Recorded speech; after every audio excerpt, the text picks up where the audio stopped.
এই কিউট বিড়ালটি অনেকদিন হয়েছে হারিয়ে গিয়েছে, তো ওর মালিক ওকে অনেক বেশি ভালোবাসে। তার জন্য এলাকার বিভিন্ন জায়গায় ওর নামে এরকম পোস্টার দিয়েছেন। পোস্টারে লেখা ছিল বিড়ালটি অসুস্থ, ওকে মেডিসিন দেওয়া হয়। তার জন্য অনেক বেশি খারাপ লাগছিল। আর বিড়ালটিও কিন্তু মাশাআল্লাহ অনেক বেশি কিউট, পাঁচ ফেসের বিড়াল এটা। ফরচুনেটলি ওকে আমরাই পেয়ে যাই। আমাদের বাসার নিচে ও ঘোরাঘুরি করছিল, তখনই আমার শাশুড়ি আম্মা ওকে দেখতে পেয়ে বাসায় নিয়ে আসে। বাসায় নিয়ে আসার কারণ হচ্ছে ও যদি রাস্তায় থাকে তাহলে অনেক অসাধু মানুষের হাতে পড়তে পারে, যারা ওকে পাওয়ার সাথে সাথেই বিক্রি করে দিবে অথবা অন্য কোথাও নিয়ে যাবে। এছাড়াও রাস্তায় অনেক কুকুর থাকে, আর এই ধরনের বাসার বিড়ালগুলোর জন্য রাস্তার ওই পরিবেশটা খুবই বিপজ্জনক। আর তার জন্য আমার শাশুড়ি আম্মা ওকে বাসায় নিয়ে আসে। তো বাসায় আনার পর দেখলাম ওর শরীরের অবস্থা অনেক বেশি খারাপ, মানে ওর পুরো বডিতে অনেক অনেক ময়লা, আর চোখের নিচে পানি পড়তে পড়তে এরকম অবস্থা খারাপ হয়ে গিয়েছে।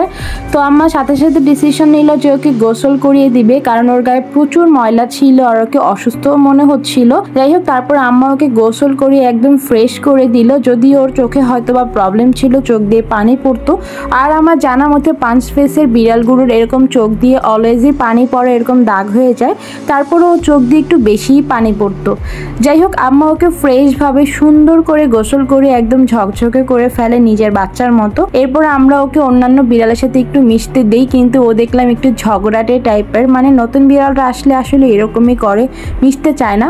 তবে আমাদের বাসার মেয়ে বিড়ালের সাথে ওর ঝগড়া হয়ে যেত, আর ছেলে বিড়ালের সাথে ও গিয়ে ঝগড়া করতো, ব্যাপারটা এমন হয়েছিল। যাই হোক, দেখতেই পাচ্ছেন ও কিন্তু সিম্বাকে শাসাচ্ছে, সাউন্ডটা আমি দেইনি। আর এই বিড়ালটা মাশাআল্লাহ অনেক বেশি কিউট, এমনিতে অনেক সুন্দর, বাট ও অসুস্থ ছিল।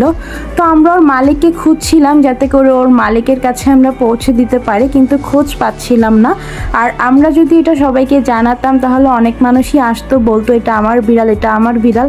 তার জন্য আমরা প্রমাণের অপেক্ষায় ছিলাম যে যে অরিজিনাল মালিক তাকেই আমরা দিব, এই জন্য আমরা ওয়েট করছিলাম। এরপরে সাডেনলি বাহিরে এই পোস্টারটা আমাদের চোখে পড়ে। পোস্টারটাই ক্লিয়ারলি ওর ছবি দেওয়া ছিল, নাম দেওয়া ছিল, আর ওর সমস্যার কথা লেখা ছিল যে বাচ্চাটা অসুস্থ, ওকে মেডিসিন দেওয়া হয়, বিড়ালটাকে যদি কেউ পেয়ে থাকেন তাহলে তথ্য দিয়ে সাহায্য করুন। তো পোস্টারটি দেখার সাথে সাথে আমরা ডিসিশন নিলাম ওকে ওর মালিকের কাছে আমরা পৌঁছে দিব। এই জন্য পোস্টারে থাকা নাম্বারে আমরা যোগাযোগ করি, আর ওর মালিক সাথে সাথেই ওদের বাসার কেয়ারটেকারকে আমাদের বাসায় পাঠিয়ে দেন। এই যে এই আঙ্কেলটি ওকে নিতে আসে, উনি খুবই ভালো, বিড়ালটাকে অনেক বেশি আদর করছিলেন। তো আমরা ওনার হাতে বিড়ালটিকে তুলে দেই, আর শেষবারের মতো বিড়ালটিকে অনেক অনেক আদর করে দিচ্ছিলাম। বিড়ালটি কিন্তু মাশাআল্লাহ অনেক বেশি লক্ষ্মী আর অনেক বেশি কিউট। দেখুন, ওর চোখ দিয়ে অলওয়েজ পানি পড়ে এরকম দাগ হয়ে যাচ্ছিল, বারবারই ক্লিয়ার করে দিচ্ছিলাম, একদম ক্লিন করে মুছে দিচ্ছিলাম, তারপর ও চোখ দিয়ে এরকম পানি পড়ছিল। যাই হোক, বাচ্চাটা আমাদের বাসায় 2-3 দিন ছিল, এর মধ্যে অনেক বেশি মায়া পড়ে গেছে ওর উপর,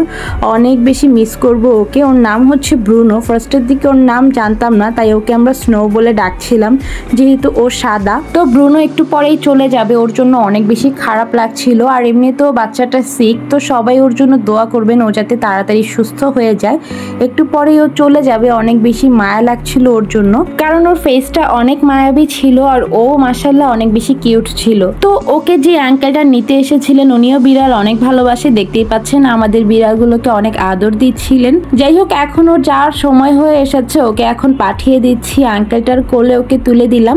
তো আঙ্কেলটা এখন ওকে নিয়ে চলে যাচ্ছে। সত্যি বলতে অনেক বেশি খারাপ লাগছিল, 2-3 দিনই অনেক মায়া বসে গেছে ওর উপর। তো ব্রুনো এখন চলে যাচ্ছে, ওকে টাটা দিয়ে দিচ্ছিলাম, অনেক অনেক মন খারাপ লাগছিল ওর জন্য, ওকে অনেক মিস করবো। আর আপনারাও সবাই ওর জন্য দোয়া করবেন ও যাতে তাড়াতাড়ি সুস্থ হয়ে যায় আর অনেক অনেক ভালো থাকে। তো আমার আজকের এই ভিডিওটি এই পর্যন্তই। সবাই ভালো থাকবেন, সুস্থ থাকবেন, আল্লাহ হাফেজ।